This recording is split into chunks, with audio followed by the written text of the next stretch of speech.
ಏನು ಶಾಂತನು ತುಂಬ ಯೋಚನೆ ಮಾಡ್ತಾ ಇದೀಯಾ? ಏನು ಬೆಳಗಿಂದ ಮನೇಲೆಲ್ಲೂ ಕಾಣಿಸ್ಲೇ ಇಲ್ಲ, ಎಲ್ಲಿಗೆ ಹೋಗಿದೆ?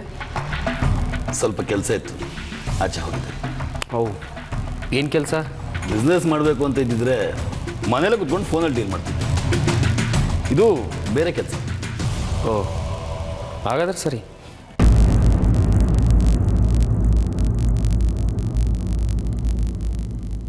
ರಾಧಿಕಾ, ಇದೇನಮ್ಮ ಇಷ್ಟು ಬೇಗ ಬಂದ್ಬಿಟ್ಟೆ? ಇನ್ನೂ ಒಂದೆರಡು ದಿನ ಇದ್ಬಿಟ್ಟು ಬರೋದು ತಾನೇ? ಅದು ಭಾವ, ನಿಮ್ಮನ್ನೆಲ್ಲ ಹೆಚ್ಚು ದಿನ ಬಿಟ್ಟಿರೋದಕ್ಕೆ ನನ್ನಿಂದ ಆಗಲಿಲ್ಲ.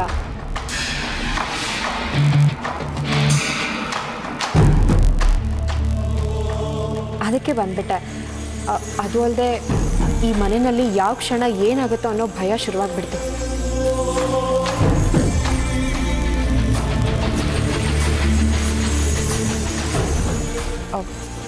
ನಾನು ಇಲ್ಲಿಗೆ ಬಂದಿರೋದು ನಿಮ್ಗೇನು ಬೇಜಾರಿಲ್ಲ ತಾನೆ? ಛೇ, ಹಾಗೇನಿಲ್ಲಮ್ಮ. ಕೆಲವರಿಗಂತೂ ತುಂಬಾನೇ ಖುಷಿಯಾಗಿರ್ಬೇಕು.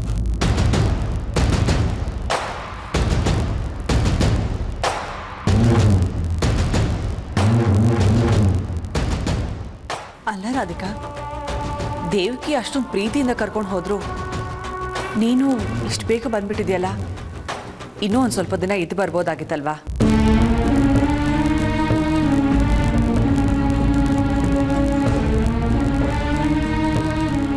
ಪಾಪ ದೇವಕಿ ಎಷ್ಟು ಬೇಜಾರು ಮಾಡ್ಕೊಂಡ್ರೋ ಏನೋ. ಆ ವಿಷಯ ಎಲ್ಲ ಬಿಡಿಯತ್ತೆ. ಅದು ಅಲ್ಲದೆ ಕಮಲದ ದಿನ ಹತ್ರ ಬಂತಲ್ವಾ, ಅದಕ್ಕೆ ಬಂದೆ.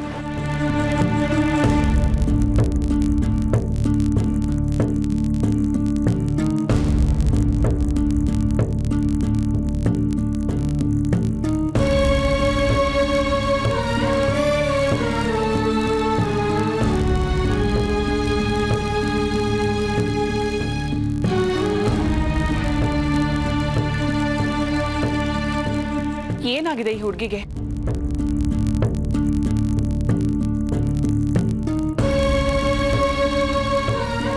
ಯಾಕೆ ಹೀಗೆ ಆಡ್ತಿದ್ದಾಳೆ? ಅವ್ರ ಮನೆಯಿಂದ ಫೋನ್ ಬಂದಿತ್ತು.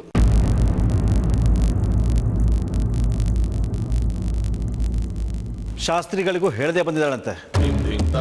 ದೇವಕಿಯವ್ರ ಜೊತೆ ವಿಚಿತ್ರವಾಗಿ ಮಾತಾಡಿ ಬಂದಿದ್ದಾಳಂತೆ.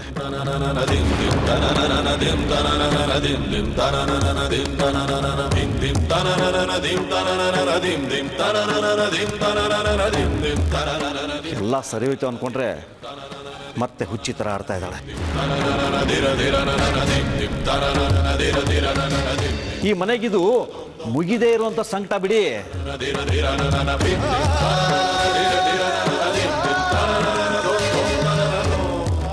ಮತ್ತೇನು ಹೊಸ ವರ್ಷ ಶುರು ಮಾಡ್ತಾಳೆ ಏನೋ.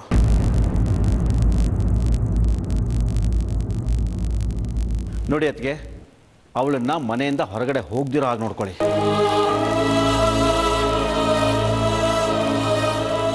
ಏನಾದರೂ ಅನಾಹುತ ಮಾಡಿಕೊಂಡ್ರೆ ಕಷ್ಟ.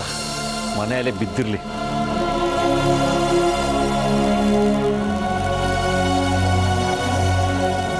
ವಿವೇಕ್, ಕಮಲಕ್ಕೆ ಹೋಗೋದಕ್ಕೆ ವ್ಯವಸ್ಥೆ ಬಗ್ಗೆ ಮಾತಾಡಬೇಕು. ಬಾ.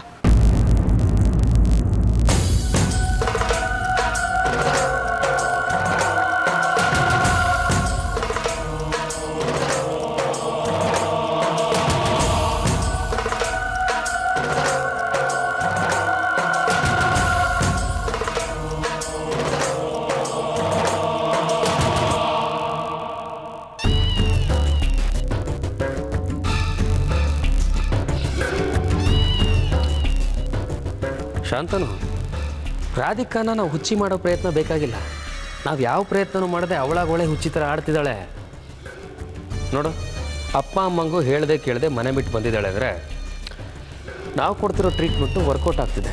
ಏನಂತೀಯ? ಖಂಡಿತ ಪ್ರದೀಪ. ನಾವು ಕಮಲ ಮುಗಿಸ್ಕೊಂಡು ಬಂದಮೇಲೆ ನಮ್ಮ ಪ್ರಯತ್ನನ ಇನ್ನೂ ಹೆಚ್ಚು ಮಾಡೋಣ. ಇಲ್ಲಾಂದರೆ ನಾವು ಅಂದ್ಕೊಂಡ ಕೆಲಸ ಅಷ್ಟು ಸುಲಭವಾಗಿ ಸಾಧಿಸೋಕ್ಕಾಗೋದಿಲ್ಲ.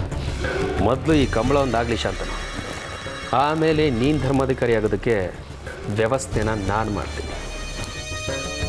ಥ್ಯಾಂಕ್ಸ್ ಪ್ರದೀಪ. ನಿನ್ನ ಸಹಾಯ ಇಲ್ಲ ಅಂದರೆ ನನಗಿದೆಲ್ಲ ಸಾಧ್ಯನೇ ಇಲ್ಲ. ನೀನೊಬ್ಬ ನನ್ನ ಜೊತೆಲಿರು. ಸಾಕು.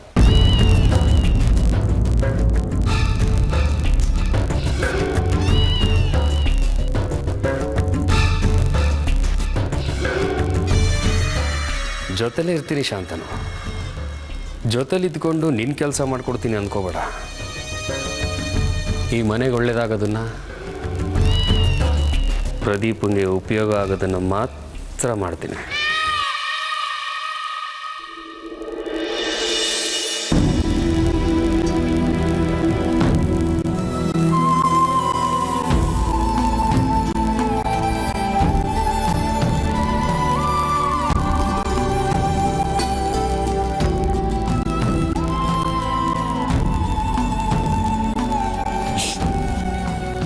ನಾನಿನ್ನೂ ನಂಬಿಕೆ ಕಳ್ಕೊಂಡಿಲ್ಲ ಕೃಷ್ಣ. ದುಷ್ಟರು ಕಷ್ಟದ ಮೇಲೆ ಕಷ್ಟ ಕೊಡ್ತಾನೆ ಬರ್ತಿದ್ದಾರೆ, ಆದ್ರೆ ನೀನು ನನ್ನ ಕಾಪಾಡ್ತಾ ಬರ್ತಾನೆ ಇದೆಯಾ. ನಾನು ನಂಬ್ಕೊಂಡು ಬಂದ ನಂಬಿಕೆನ ಜೀವಂತವಾಗಿ ಇಡ್ತಾನೆ ಬರ್ತಿದ್ಯಾ. ಒಂದಲ್ಲ ಒಂದಿನ ಕತ್ಲಾಗಿರೋ ಈ ಬದುಕಿಗೆ ನೀನ್ ಬೆಳಕು ಕೊಡ್ತೀಯ ಅಂತ ಕಾಯ್ತಾನೆ ಇದ್ದೀನಿ ಕೃಷ್ಣ.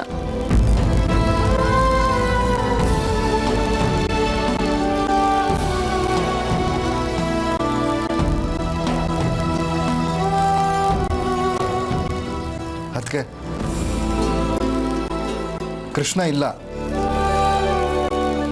ಅವನಿದ್ದಿದ್ರೆ ಈ ರೀತಿ ಪದೇ ಪದೇ ನಮಗೆ ಕಷ್ಟಗಳನ್ನು ಕೊಡ್ತಿರ್ಲಿಲ್ಲ. ಸುಮ್ಮನೆ ಅವನ ಮುಂದೆ ಯಾಕೆ ಕೂತ್ಕೊಂಡು ಹೇಳ್ತಿದ್ದೀರಾ? ರಾಜು, ಇದನ್ನೆಲ್ಲ ನನ್ನ ಕಷ್ಟಗಳು ಅಂತ ಅನ್ಕೊಳ್ಳೋದೇ ಇಲ್ಲ. ನನ್ನನ್ನು ನನ್ನ ಭಕ್ತಿನ ಪರೀಕ್ಷೆ ಮಾಡ್ತಿದ್ದಾನೆ ಅಂತ ಅನ್ಕೋತೀನಿ. ನೋಡೋಣ ಇನ್ನು ಎಷ್ಟು ದಿನ ನನ್ನ ಈ ರೀತಿ ಕಣ್ಣೀರಲ್ಲಿ ಕೈ ತೊಳೆಯೋ ಹಾಗೆ ಮಾಡ್ತಾನೆ ಅಂತ. ಆದರೆ ರಾಜು, ನಂಬದವ್ರಿಗೆ ಯಾವತ್ತೂ ಇವನು ಮೋಸ ಮಾಡೋದಿಲ್ಲ. ಆದರೆ ಶಾರದಾ ಅಂತವ್ರು ಮಾತ್ರ ಈ ರೀತಿ ಮೆರಿತಾನೆ ಇರ್ತಾರಲ್ಲ, ಅದಕ್ಕೆ ಅವ್ರಿಗೆ ಸಾವು ಅನ್ನೋದಿಲ್ವಾ? ಅವ್ರಿಗೆ ಯಾರೂ ಶಿಕ್ಷೆ ಕೊಡಲ್ವಾ? ಮಾಡಿದ ಪಾಪಕ್ಕೆ ಶಿಕ್ಷೆ ಆಗದೆ ಇರುತ್ತಾ ರಾಜು? ಪ್ರತಿಯೊಂದಕ್ಕೂ ಅವರು ಲೆಕ್ಕ ಕೊಡಲೇಬೇಕು. ಇವತ್ತು ಮೆರಿತಾ ಇರೋರು ನಾಳೆ ಹೇಗೆ ಅಳ್ತಾರೆ ಅಂತ ನೀನೇ ನೋಡ್ತಾ ಇರೋ. ನನಗಿನ್ನೊಂದು ವಿಷಯ ಗೊತ್ತಾ ರಾಜು? ನನ್ನ ಎಳ್ಕೊಂಡು ಹೋಗಿ ಕೂಡ ಹಾಕಿದ್ರಲ್ಲ ರೌಡಿಗಳು, ಅವರು ಇದೇ ಶಾಂತನು ಮತ್ತೆ ಶಾರದಾ ಕಡೆಯವರು. ಅದಕ್ಕೆ ಏನು ಹೇಳ್ತಿದ್ದೀರಾ? ನಿಜನಾ? ಹೌದು ರಾಜು, ನಾನು ಹೇಳ್ತಿರೋದು ನಿಜ. ಇದು ಅವರದ್ದೇ ಕೆಲಸ. ನನ್ನನ್ನು ಆ ರೌಡಿಗಳು ರೂಮ್ನಲ್ಲಿ ಕೂಡ ಹಾಕಿದಾಗ ಅವ್ರು ಮಾತಾಡೋದನ್ನ ನಾನು ಕೇಳಿಸ್ಕೊಂಡೆ. ನನ್ನ ಸಾಯಿಸೋದಕ್ಕೆ ತುಂಬ ಪ್ರಯತ್ನ ಪಡ್ತಾ ಇದ್ದಾರೆ ಇವರು. ಆದರೆ ನಾನು ನಂಬಿರೋ ದೇವರು ನನ್ನ ಕಾಪಾಡ್ತಾನೆ ಬರ್ತಿದ್ದಾನೆ. ಹಾಗಾದರೆ ಮುಂದೇನು ಮಾಡೋದಕ್ಕೆ? ನಾವೇನು ಮಾಡೋದು ಬೇಡ ರಾಜು. ಇಂಥ ದುಷ್ಟರನ್ನ ಮಟ್ಟ ಹಾಕೋದಕ್ಕೆ ಅಂತಲೇ ಆ ದೇವರು ಯಾರನ್ನಾದರೂ ಸೃಷ್ಟಿ ಮಾಡಿರ್ತಾನೆ.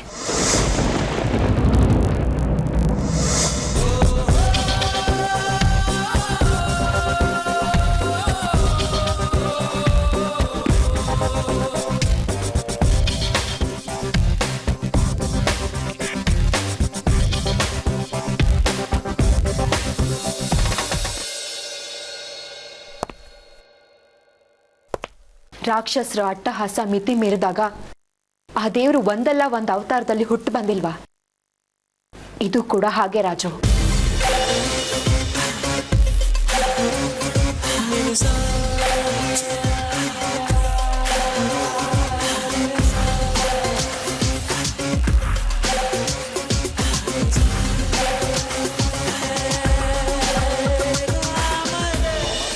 ರಾವಣನಿಗೆ ರಾಮ,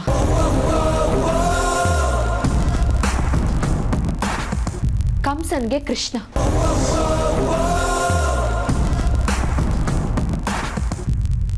ಹಿರಣ್ಯಕಶಿಪುಗೆ ನರಸಿಂಹ,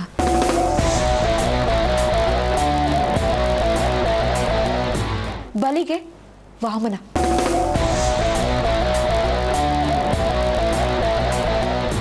ಹೀಗೆ ಶಾಂತನು ಅನ್ನೋ ರಾವಣನಂತ ರಾಕ್ಷಸನಿಗೆ ರಾಮನಂತವರು ಹುಟ್ಟು ಬರ್ತಾರೆ ರಾಜು, ಹುಟ್ಟಿರ್ತಾರೆ.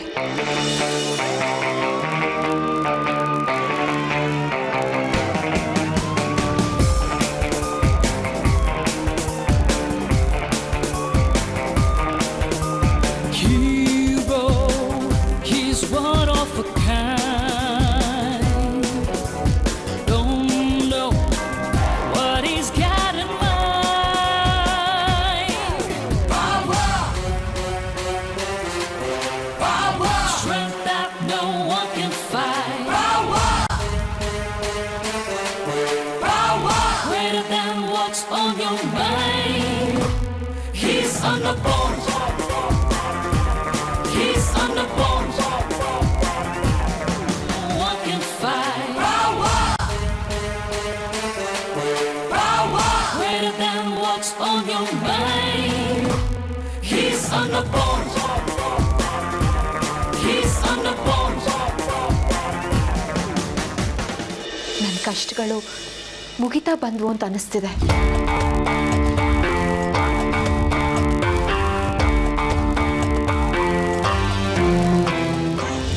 ಮನಸ್ಸು ಯಾಕೋ ತುಂಬಾ ಖುಷಿಯಾಗಿದೆ.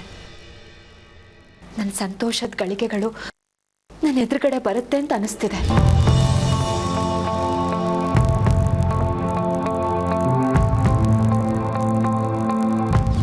ಅವರು ಆದಷ್ಟು ಬೇಗ ನನ್ನ ಮುಂದೆ ಬಂದು ನಿಲ್ತಾರೆ ರಾಜು.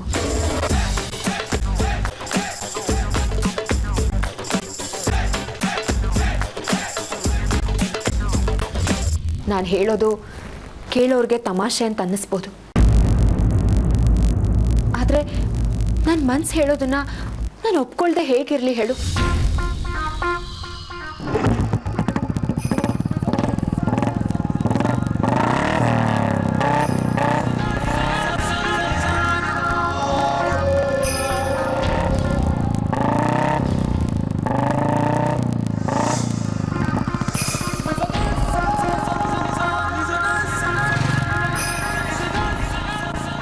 ಪ್ರತಿಯೊಂದನ್ನು ಊಹೆ ಮಾಡಿಕೊಂಡು ಇವರಿಲ್ಲ ಅಂತ ಹೇಳ್ತಾನೆ ಬಂದ್ರೆ ಹೊರತು ಸತ್ಯ ಏನು ಅಂತ ತಿಳ್ಕೊಳ್ಳೋ ಪ್ರಯತ್ನ ಮಾಡಲೇ ಇಲ್ಲ. ಯಾರದ್ದೋ ದೇಹನ ಇವ್ರ ದೇಹ ಅಂತ ಹೇಳಿದ್ರು, ಕಾಣೆ ಆಗಿರೋರನ್ನ ಸತ್ತೇ ಹೋದ್ರು ಅಂತ ಹೇಳಿದ್ರು.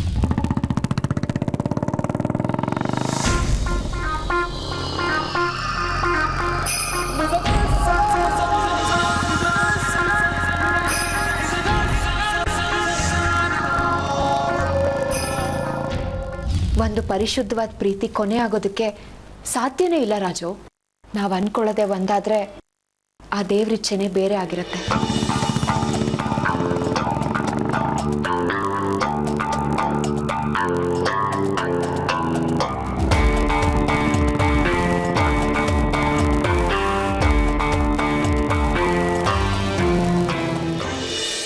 ಸತ್ಯನ ಕೊಂದು ಬದುಕೋರ್ಗೆ ಸತ್ಯ ತನ್ನ ಶಕ್ತಿ ಏನು ಅಂತ ಇವತ್ತಲ್ಲ ನಾಳೆ ತೋರಿಸುತ್ತೆ.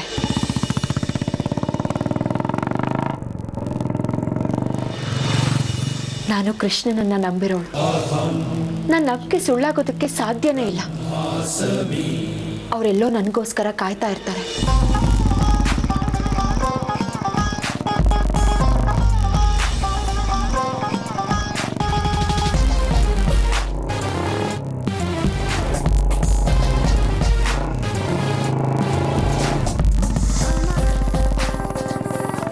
ಬಹುಶಃ ಅವ್ರಿಗಾಗಿರೋ ಆಘಾತದಲ್ಲಿ ನನ್ನ ಮರ್ತಿರ್ಬೋದು ಅಷ್ಟೆ. ಇಲ್ಲ ಅಂದ್ರೆ ಈ ರಾಧಿಕನ್ನ ಬಿಟ್ಟು ಇಷ್ಟು ದಿನ ಇರೋದಕ್ಕೆ ನನ್ನ ವಿಷಯಕ್ಕೆ ಸಾಧ್ಯನೇ ಇಲ್ಲ.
ನಮಸ್ತೆ ಅಣ್ಣ.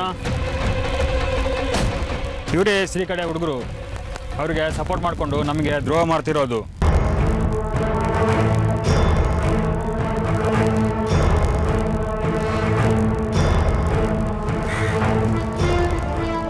ಇನ್ನೂ ಚಿಕ್ಕ ಪ್ರಾಯ, ಈ ಚಿಕ್ಕ ಪ್ರಾಯದಲ್ಲಿ ಇದೆಲ್ಲ ಬೇಕಾ? ನೀವಿನ್ನೂ ಬದುಕಿ ಬಾಳೋರು. ಶ್ರೀ ನೆನ್ನೆ ಮೊನ್ನೆ ಬಂದವನು, ಅವನಿಗೆ ವ್ಯಾಲಿಡಿಟಿ ಇಲ್ಲ.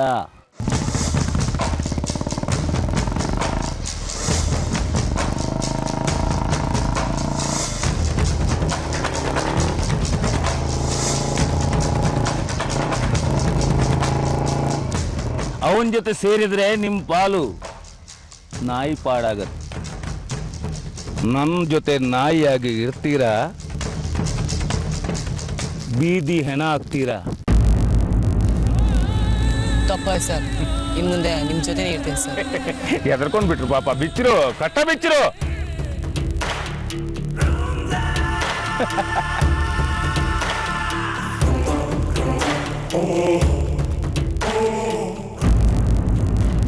ಹೇಳ್ರ ಮೇಲೆ ಬೋಡ ಒಂದು ಮಾತ. ನೋಡ್ರು, 25 ವರ್ಷದಿಂದ ಈ ವ್ಯಾಪಾರ ಮಾಡ್ಕೊಂಡು ಬಂದಿದ್ದೇನೆ ನಾನು. ಇದರಲ್ಲಿ ಲಾಭನೂ ಅನುಭವಿಸಿದ್ದೇನೆ, ನಷ್ಟನೂ ಅನುಭವಿಸಿದ್ದೇನೆ. ಆದರೆ ಇಷ್ಟರವರೆಗೆ ನನ್ನ ಎದುರಲ್ಲಿ ಎದೆ ಒಪ್ಪಿಸಿ ನಿಂತವರು ಯಾರೂ ಇಲ್ಲ. ನಿಂತವರು ಈ ಭೂಮಿ ಮೇಲೇ ಇಲ್ಲ. ಈಗ ನಿಂತಿರೋನು ಆ ಪಂಡಿತ ಒಬ್ಬನೇ. ಈ ಶ್ರೀ ಆ ಪಂಡಿತ ಸಾಕಿದ ನಾಯಿ. ಅವನ ಜೊತೆ ಸೇರ್ಕೊಂಡ್ರೆ ನಿಮ್ಮ ಪಾಡು ನಾಯಿ ಪಾಡಾಗತ್ತೆ. ಪಕ್ಷ ಬದಲಾಯಿಸಿದ್ರೆ ಬೆನ್ನೆಲುಬು ಮುರಿತೇನೆ, ಗೊತ್ತಾಯ್ತಾ? ಬದುಕೊಳ್ಳಿ.